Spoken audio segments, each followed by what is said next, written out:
Hello guys, আসসালামু আলাইকুম। আশা করি আপনারা ভালো আছেন। আলহামদুলিল্লাহ আমিও ভালো আছি। Sabiya kitchen back to my channel. আবারও হাজির হলাম আপনাদের মাঝে নতুন একটা রেসিপি নিয়ে। এখানে আমি কিছু পোলোয়া চাউল নিয়েছি আর নিয়েছি মুরগির মাংস। আজকে আমি মুরগির মাংস রান্না করব আর পোলোয়া রান্না করব, এটাই আপনাদের মাঝে শেয়ার করব। এখন আমি পোলোয়া চালগুলো ধুয়ে, মুরগির মাংসগুলো ধুয়ে চুলায় ফ্রাই প্যান বসিয়ে দিব।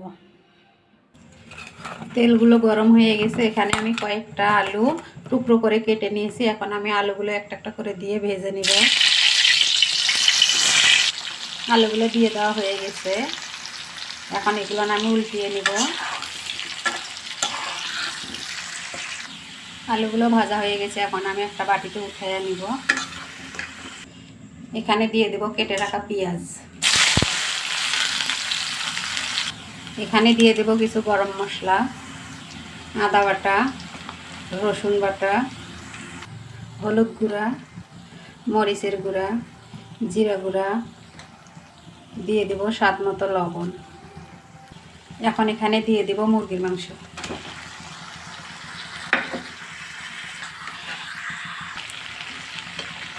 মুরগির মাংসটা শুধু তেলের উপরে এভাবে ভাজা ভাজা করে নিব। এখানে কোনো পানি অ্যাড করব না আগেই। মুরগির মাংসগুলো ভাজা ভাজা করা হয়ে গেছে। এখন আমি এখানে ভেজে রাখা আলুগুলো দিয়ে দেব। দিয়ে কিছুক্ষণ নেড়েছে, তারপরে এখানে একটু পানি অ্যাড করে দেব। এখন এখানে আমি পানি অ্যাড করে দিব। আমি ঠান্ডা পানি দিব না, গরম পানি দিব। মুরগির মাংসটা এখন এখানে হতে থাক। আমি অন্য চুলায় এখন পোলোয়াটা বসায় দিব। ফ্রাই প্যানে তেলটা গরম হয়ে গেছে। এখানে আমি কেটে রাখা পেঁয়াজ দিয়ে দিব। তার সাথে দিয়ে দিব গরম মশলা। এখানে এখন আমি দিয়ে দেব 1 চামচ ঘি। পোলোয়াতে ঘি দিলে অনেক ভালো লাগে, পোলোয়াটা অনেক নরম হয়, তাই আমি এখানে ঘি দিয়েছি। এখন এখানে আমি ধুয়ে রাখা চালটা দিয়ে দিব।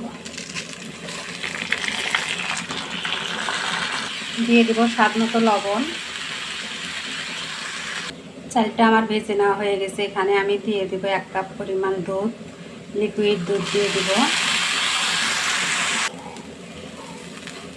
পোলোয়া চালের সবসময় পানিটা মেপে দিতে হয়। যতটুকু পোলোয়া চাল নেবেন ঠিক ততটুকুই 2 গুণ পানি দিয়ে দিবেন। তাহলে পোলোয়া নরমও হবে না, শক্তও হবে না, এটা সুন্দর মতো হবে।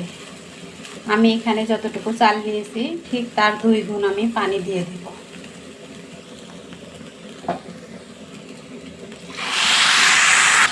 পানিটা সবসময়ের জন্য ফুটন্ত পানি দিতে হবে, এখানে ঠান্ডা পানি দেওয়া যাবে না। আমি পানিটা আগে থেকে ফুটিয়ে নিয়েছিলাম, সেই পানিটাই আমি এখানে অ্যাড করে দিয়েছি। এখানে আমি পানি দিয়ে দিয়েছি। এখন আমি মুরগির মাংসটা নেড়ে ছেড়ে দিব। মাংসটা প্রায় হয়ে গেছে। আমি এটা নেড়ে ছেড়ে এখন নামিয়ে নিব।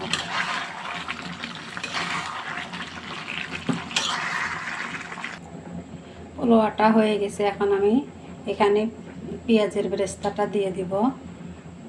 আমার ভিডিওটা যদি ভালো লাগে তাহলে একটা লাইক, কমেন্ট, শেয়ার করে দিবেন। আর আপনারা বাসায় একবার হলেও এভাবে রান্না করে খাবেন।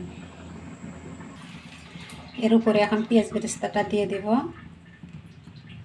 পেঁয়াজ বেরেস্তাটা আমি আগেই করে রেখেছিলাম।